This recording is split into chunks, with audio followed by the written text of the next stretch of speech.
السلام عليكم ورحمة الله تعالى وبركاته. مرحبا بالجميع، أتمنى أن تكونوا في أتم الصحة والعافية. إذن في الحصة سأشارككم موضوعا خاص بالأعداد العقدية كما وعدتكم سابقا، وهو من التمارين المهمة، شيئا فتبرز من خلاله بعض الصعوبات لأنه هناك أسئلة اللي تحتاج إلى تركيز.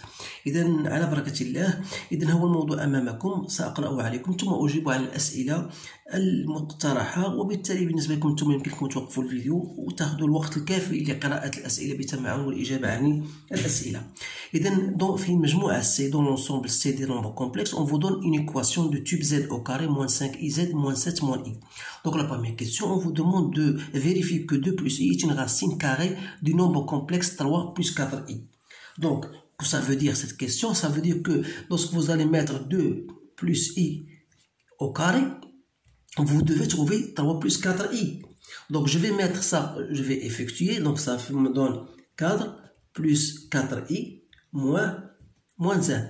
Donc c'est bien 3 plus 4i. Autrement dit, je peux dire que 2 plus i au carré égale bien à 3 plus 4i. وهذه غنحتاجها في la résolution de l'équation dans l'ensemble C. Donc je dois chercher delta, le discriminant, égal à moins 25, moins 4, moins 7, moins i. C'est-à-dire moins 25 plus 28 plus 4i. Donc c'est bien 3 plus 4i, donc c'est 2 plus i au carré. Et par conséquent, ça va me permettre de trouver Z1 qui est égal à 5i moins b moins racine de delta. Voilà, j'applique la formule que j'ai dans le cours sur 2a. C'est-à-dire, je trouve 5i moins 2 moins i, donc ça me donne moins 1 plus 2i. Alors que Z2, de la même manière, vous allez trouver 1 plus 3i. Donc voilà, ce sont des choses faciles. Maintenant, on vous donne dans le plan complexe, rapporter un repère orthonormé direct d'origine O dans le vecteur UV. On note I, A et B sont les points d'affixe respectifs. ZI égale à moins 1 plus 2i, ZA et vous avez ZB. Alors, on vous donne de placer les points I, A et B. Alors, j'ai essayez de les placer pour ne pas perdre assez de temps. Voilà, vous avez un cercle. Donc, vous savez bien sûr que le point A, il est d'affixe 1 plus 3i. Donc, voilà 1. Et je monte de 3. Voilà le point A. Alors que ZB égale à 5i, ça veut dire que B est imaginaire pur. Donc, 5i, donc je compte 1, 2, 3, 4, 5. Voilà, j'ai noté le point B. Et pour le point I, vous avez le point I est égal à Z égale à moins 1 plus 2i. Donc voilà moins 1 et voilà 2i. Donc voilà les points A et B. A et B. Donc là, ici, donc, je vous donne voir figure. Donc, vérifiez que A appartient au cercle. Voilà, on vous demande de vérifier que A appartient au cercle de centre I et de rayon racine de 5. Puis tracer C. Donc, j'ai déjà tracé C. Donc, qu'est-ce qu'il faut pour montrer que A appartient au cercle? Il faut tout simplement chercher IA. Donc, IA, c'est quoi? C'est ZA moins ZI. C'est-à-dire 1 plus 3i plus 1 moins 2i. Ça me donne 2 plus i. Alors, vous remarquez bien que IA en module, c'est le module de ça. Donc, c'est 2 au carré, c'est 4 plus 1. Donc, c'est bien racine de 5. Donc, on dit que A, c'est l'ensemble. Ça veut dire que A appartient au cercle de centre I et de rayon racine de 5. Donc, voilà, j'ai tracé le cercle de centre I et de rayon racine de 5, c'est à peu près 2,2. Voilà.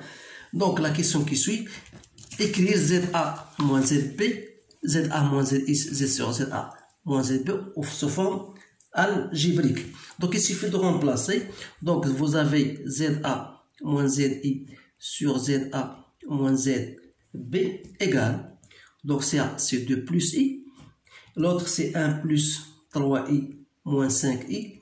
Donc, c'est 2 plus i sur 1 moins 2i. Je peux même écrire ça de la manière suivante.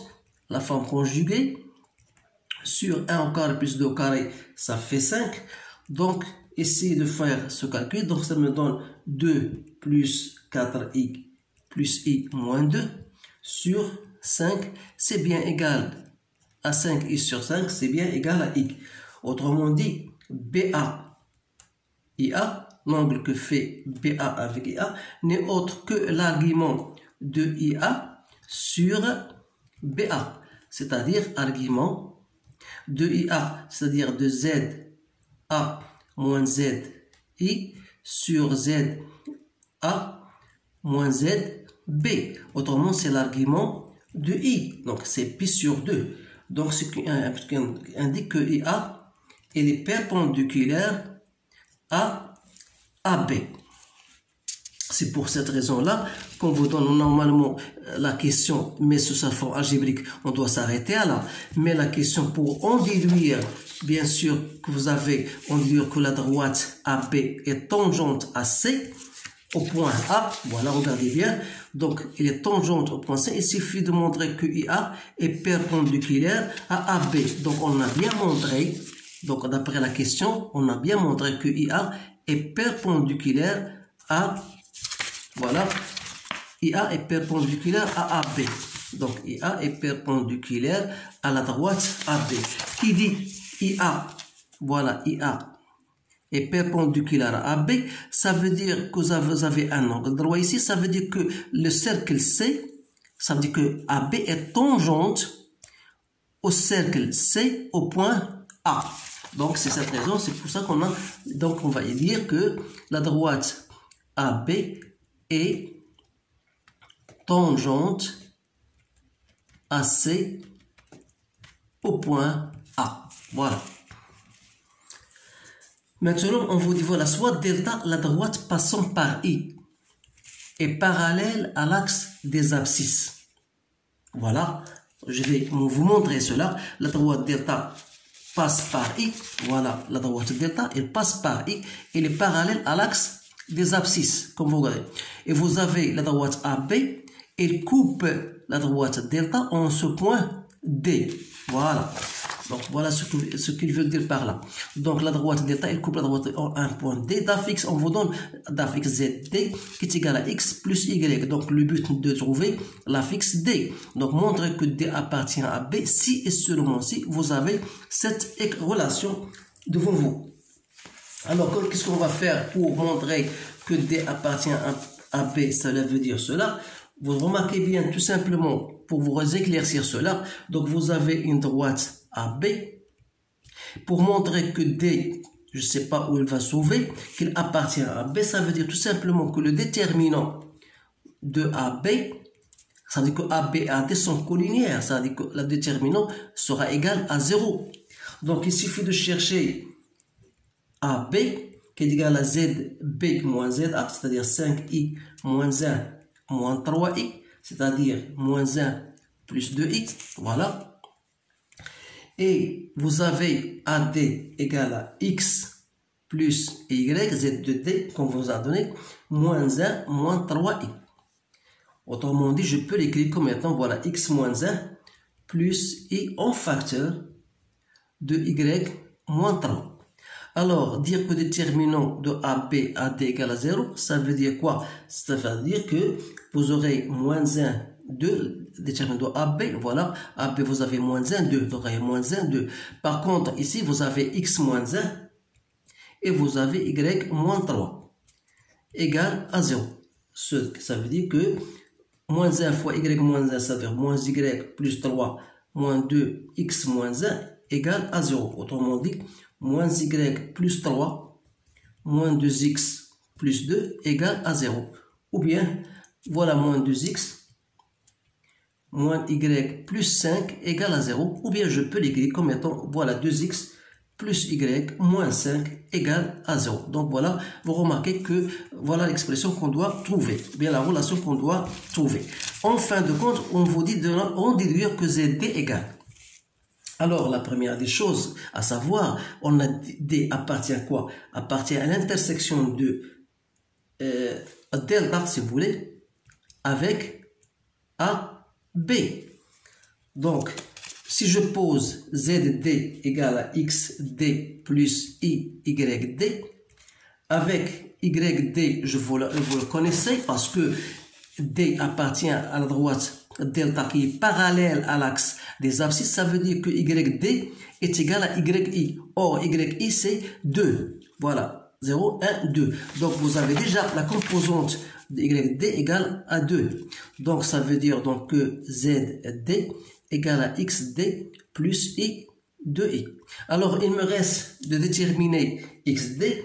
Donc d'après l'équation déjà trouvée, on a XD appartient à la droite AB. Ça veut dire que 2XD plus YD moins 5 égale à 0. C'est-à-dire 2XD, on a YD égale à 2, donc il reste moins 5 égale à 0. Ça veut dire que 2XD égale 2 moins 5, ça fait moins 3, donc il est égal à 3, d'où XD égale à 3 demi. Et par conséquent, donc ZD égale à XD, c'est 3 demi, plus YI. Voilà, et c'est bien la composante qu'on nous a donnée.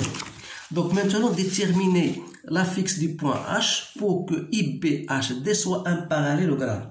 Donc, pour vous éclaircir cela, si vous avez un parallélogramme IBHD, dire que ça est un parallélogramme, ça veut dire que IB égale à DH. C'est bien ça. Donc on aura BH égale, ou bien BH égale ID. Supposons que H est de composante X, Y.